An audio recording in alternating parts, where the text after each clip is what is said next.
Good morning eight class. मैं हूं मनोरमा भारद्वाज और आज हम सभी chapter number 2 micro organisms friends and Foy शुरू करेंगे। तो सबसे पहले हम लोग बात करेंगे कि आखिरकार माइक्रो ऑर्गेनिजम्स होते क्या चीज़ है। माइक्रो ऑर्गेनिज्म के ऊपर अगर हम लोग बात करें तो उससे पहले हम हल्का सा बेसिक पॉइंट्स आपको थोड़ा सा ध्यान दिलाएंगे कि आप लोग सभी जानते हैं कि आप लोगों से बार बार कहा जाता है कि खाना खाने से पहले हाथ धोने चाहिए। आप कहीं बाहर से आ रहे हैं तो हाथ धोइए, या फिर अगर आप वॉशरूम जा रहे हैं तो भी आप हाथ धोइए। खाना खाने से पहले आप लोगों को ढंग से अपने हाथ धोने चाहिए।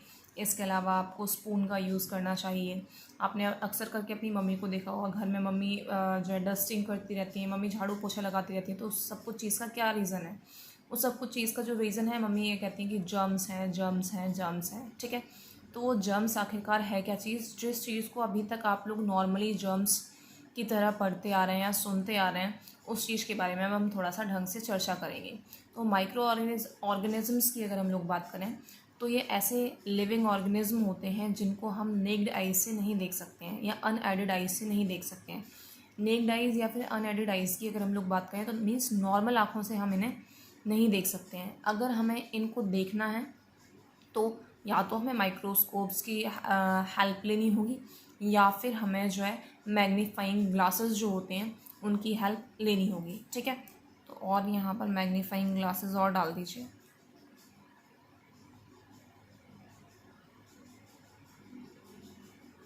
ठीक, और जो माइक्रो ऑर्गेनिज्म होते हैं उनको हम माइक्रोब्स के नाम से भी जानते हैं। तो फिर अब मैं माइक्रोब्स शब्द का ही यूज़ करूँगी, बार बार कंफ्यूज ना हो कि मैं माइक्रो ऑर्गेनिज्म और माइक्रोब्स में क्या डिफरेंस है। दोनों में कोई डिफरेंस नहीं है। माइक्रो ऑर्गेनिजम्स को ही आप माइक्रोब्स के नाम से जानते हैं।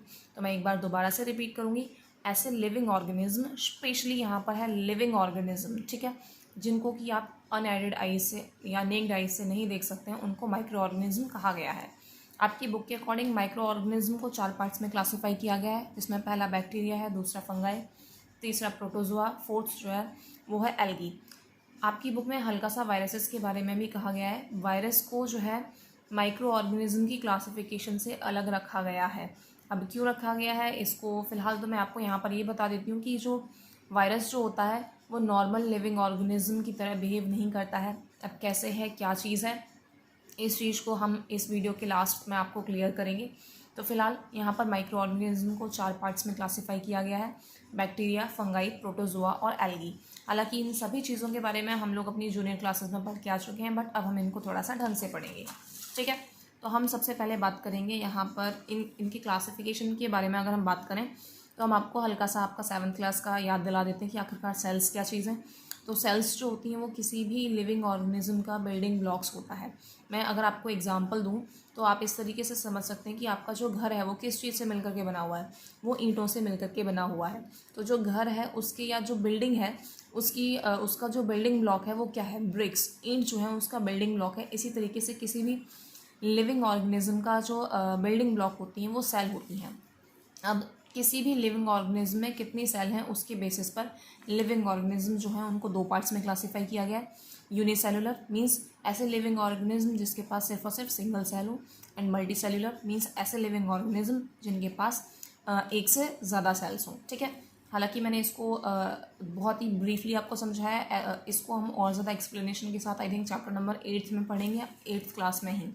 ठीक है, तो बस मैंने आपको हल्का सा समझा दिया है। फिलहाल हम लोग बात करेंगे बैक्टीरिया की। तो बैक्टीरिया हम लोग जानते हैं, इस वर्ड से हम लोग बहुत ही ज़्यादा फैमिलियर हैं।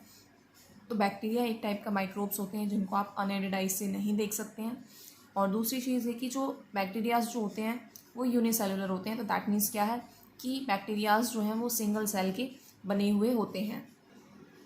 इसके अलावा जो बैक्टीरियाज जो होते हैं उनका शेप और साइज़ जो होता है वो डिफरेंट होता है। वो स्फेरिकल हो सकता है, वो एनोगेटेड हो सकता है, काफ़ी सारे टाइप का हो सकता है। बट फिलहाल वो सब कुछ अभी हम लोगों का पढ़ने के चीज़ नहीं है, वो आप फर्दर आगे वाली क्लासेस में पढ़ेंगे। इसके अलावा आप लोगों को बैक्टीरियाज़ के बारे में अगर हम लोग बताएं तो बैक्टीरियाज़ जो होते हैं वो प्लांट्स या फिर एनिमल्स की बॉडीज़ पर रह सकते हैं या रहते हैं। और बैक्टीरियाज़ हमेशा जो है ग्रुप में रहते हैं, बैक्टीरियाज़ कभी भी सिंगली एग्जिस्ट नहीं करते। ठीक है, बैक्टीरिया के अगर हम एग्जांपल की बात करेंगे तो लैक्टोबैसिलस, बहुत अच्छी तरीके से आप लोग जानते हैं कि दूध को दही में कन्वर्ट जो किया जाता है वो लैक्टोबैसिलस की हेल्प से किया जाता है। तो लैक्टोबैसिलस एक बैक्टीरिया ही है। अच्छा, शुरुआत में जब मैंने आपको यहाँ पर इंट्रोडक्शन दिया था माइक्रो ऑर्गेनिजम्स का, तो मैंने यहाँ पर ऐसा बताया था कि हम हाथ धोने चाहिए, हम साफ़ सफाई का बहुत ज़्यादा ध्यान रखते हैं, क्यों, जिससे कि हम बीमार ना पड़ें। तो माइक्रो ऑर्गेनिजम्स की अगर हम लोग बात करें तो हमें एक मतलब ऊपरी तौर पर मेजॉरिटी में देखने में लगता है कि जो माइक्रो ऑर्गेनिज्म जो होते हैं वो हमारे लिए हार्मफुल होते हैं, बट ये चीज़ पूरी तरीके से सही नहीं है, क्योंकि लैक्टोबैसिलस इसका एक बेहद बेहतरीन एग्जाम्पल है, बट ये हमारे लिए एज अ फ्रेंड बिहेव करेंगे या फिर एज अ फॉय, इस चीज़ को हम आगे आने वाले वीडियोज़ में बात करेंगे। ठीक है, अब फिलहाल हम लोग अपने अगले टॉपिक पर बढ़ते हैं, जिसका नाम है फंगाई। तो फंगाई भी एक टाइप का माइक्रोब्स ही हैं, जिनको कि हम नेक्ड आई से या अनएडेड आई से नहीं देख सकते हैं।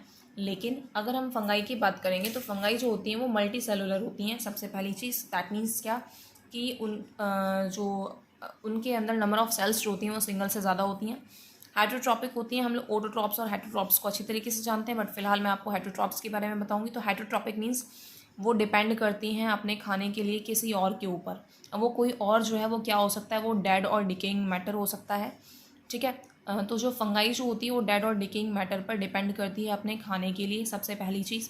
दूसरी चीज़ ये कि ये दूसरे ऑर्गेनिज्म के साथ में एसोसिएशन कर सकती है अपने खाने के लिए, उस पर डिपेंड रहने के लिए। ठीक है, तीसरी चीज़ फंगाई जो है वो पैरासिटिक हो सकती है। दैट मीन्स ऑब्वियसली बात है कि किसी और पर रहेगी तो पैरासिटिक हो सकती है। और सबसे इम्पॉर्टेंट चीज़ ये कि फंगाई जो होती है वो अपने ग्रोथ के लिए गर्म और मॉइस्ट वाला जो प्लेस होता है उसको प्रेफर करती है। ठीक है, एग्जाम्पल्स की अगर हम लोग बात करें फंगाई की, तो यीस्ट और मोल्ड्स की हम लोग बात कर सकते हैं। यीस्ट तो आप लोगों ने सुना भी होगा। यीस्ट जैसे कि हम आपको एग्जांपल दे सकते हैं कि आपकी मम्मी जब घर पे जब आप छोले भटूरे बनाते हैं तो भटूरे का जो आटा होता है उसमें पहले यीस्ट जो है वो बनाया जाता है उसमें। ठीक है, इसी तरीके से अगर आप लोगों ने घर में पिज़्ज़ा अगर ट्राई किया तो हम लोग जानते हैं कि वहाँ पर भी जो है बेस प्रिपेयर करने के लिए आटा जो होता है, मैदा जो होता है, उसमें यीस्ट डाला जाता है। तो आजकल जो है मार्केट में जो है पैकेट्स में भी यीस्ट जो है वो मिलता है। और अगर हम मोल्ड्स की बात करें तो मोल्ड्स जो है हम ऐसा कह सकते हैं जो फ्रूट्स होते हैं, जैसे आप स्पेशली देख सकते हैं जैसे ऑरेंज है, अगर आप उसको फ्रिज से बाहर छोड़ देते हैं तो उस पर वाइट कलर की एक लेयर जो है वो नज़र आती है, फफूंदी जैसी जो लेयर होती है वो नज़र आती है, वो मोल्ड है। ठीक है, तो फंगाई जो है फंगाई किसी और लिविंग ऑर्गेनिज्म या फिर किसी और थिंग पर जो है वो डिपेंड करता है अपने फूड के लिए। ठीक है, नेक्स्ट क्लासिफिकेशन की अगर हम लोग बात करेंगे तो वो प्रोटोजोआ है। प्रोटोजोआ भी एक तरीके का माइक्रोब है, लेकिन अधिकतर प्रोटोजोआज जो होते हैं वो यूनिसेलुलर होते हैं, लेकिन कुछ प्रोटोजोआज जो होते हैं वो मल्टी सेलुलर भी हो सकते हैं, बट फिलहाल हम मोस्टली के साथ में ही जाएंगे। और जो प्रोटोजोआ जो होते हैं वो अधिकतर जो है प्रेफर करते हैं मॉइस्ट और एक्वाटिक हैबिटेट को। तो हैबिटेट आप लोग जानते हैं कि हैबिटेट मीन्स एक ऐसी जगह जहाँ पर कोई भी लिविंग ऑर्गेनिज्म जो है वो आसानी से रह सके, उसके लायक जो है, उसके रहने लायक जो है वो कंडीशन हो। ठीक है, तो प्रोटोजोआ भी मॉइस्ट और एक्वाटिक हैबिटेट्स में ही रहता है। और प्रोटोजोआ जो है ऐसा माइक्रो ऑर्गेनिज्म है जो कि सिंगली भी एग्जिस्ट कर सकता है। अभी तक बैक्टीरिया की या फिर फंगाई की अगर हम लोग बात करें तो बैक्टीरिया और फंगाई जो है वो हमेशा ग्रुप में रहते हैं, कॉलोनीज़ में रहते हैं, जबकि जो प्रोटोजोआ है वो सिंगल ही रहता है। और कॉलोनीज़ में रहने का मतलब ये नहीं कि हाँ भाई building and all that, colonies का मतलब है कि ग्रुप में रहता है। ठीक है, प्रोटोजोआ का एक बेहद बेहतरीन एग्जाम्पल अमीबा है। अमीबा के बारे में हम लोग क्लास 7 में पढ़ चुके हैं। इसके अलावा पैरामीशियम भी प्रोटोजोआ के एग्जाम्पल्स में ही आता है। ठीक है, अब हम लोग बात करेंगे एल्गी की। ये जो है माइक्रो ऑर्गेनिजम्स का क्लासिफिकेशन का फोर्थ एंड लास्ट पॉइंट है। ये माइक्रोब है, ऑब्वियस सी बात है। ये मल्टी सेलुलर होते हैं, पहली चीज़। दूसरी चीज़, ये प्रेफर करते हैं एक्वाटिक हैबिटेट्स को। तो ऑब्वियस सी बात है कि कोई डिफरेंस नहीं है। अगर वैसे देखा जाए तो ऊपरी तौर पर देखा जाए तो अभी हमें कोई डिफरेंस नहीं नज़र आ रहा है, बट जैसे जैसे हम फर्दर आगे क्लासेस में पढ़ेंगे तो हम पाएंगे कि इनमें डिफरेंस होता है। ठीक है, तो फिलहाल अब हम लोग आगे बढ़ते हैं वायरस की तरफ।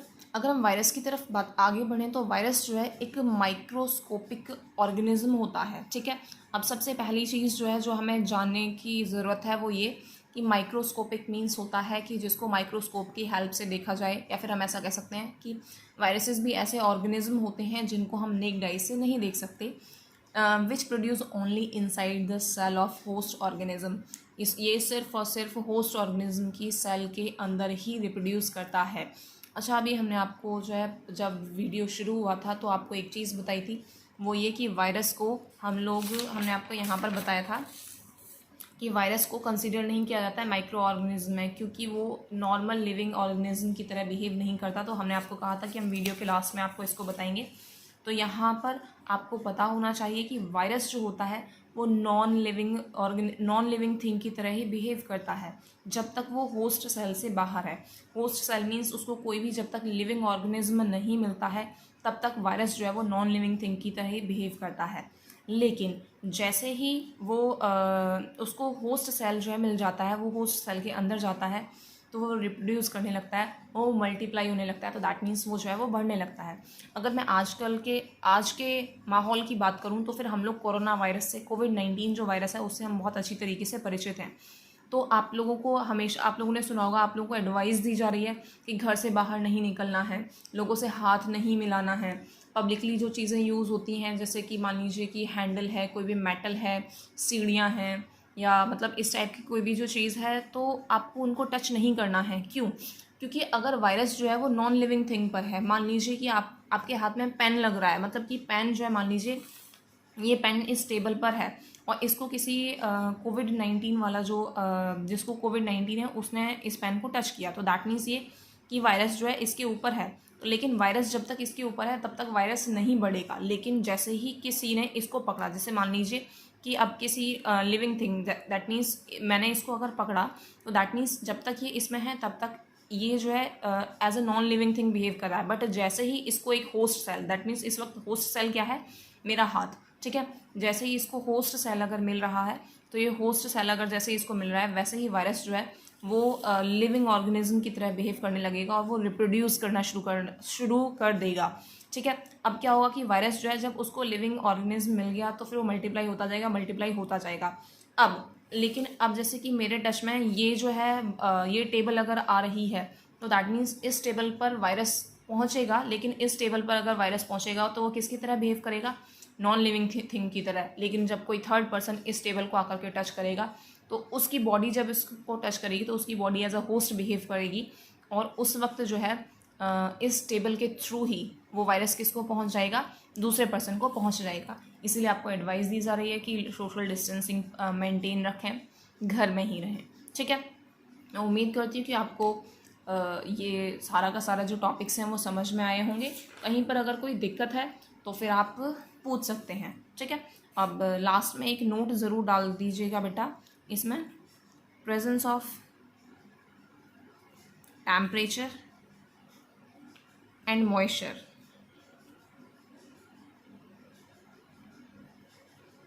favors the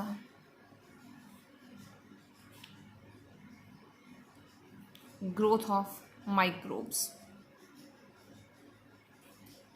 टेम्परेचर जितना ज़्यादा होगा और मॉइस्चर जितना ज़्यादा होगा, माइक्रोब्स की ग्रोथ उतनी ही ज़्यादा होगी। हम लोग जानते हैं कि फ्रिज वगैरह से, मतलब हम लोग सब्ज़ी या फिर जो भी हमारे फूड आइटम्स होते हैं हम उनको रेफ्रिजरेटर में, फ्रिज में रखते हैं। क्यों? जिससे कि टेम्परेचर जो है वो कम हो और मॉइस्चर जो है वो कम हो, ठीक है। जितना टेम्परेचर आप देंगे इस टाइप के खानों को, जैसे स्पेशली अगर हम लोग बात करें ब्रेड की, ठीक है, तो ब्रेड को अगर हम लोग बाहर छोड़ देते हैं तो हम लोग जानते हैं कि उस पर माइक्रोब्स की जो ग्रोथ होती है वो बहुत ज़्यादा हो जाती है। तो हमें जो है टेम्परेचर को और मॉइस्चर को थोड़ा सा कंट्रोल करके रखना चाहिए, ठीक है। और मैं फिर लास्ट में यही कहूँगी कि अपना ध्यान रखिए, घर से बाहर बिल्कुल मत निकलिए, ठीक है। Thank you.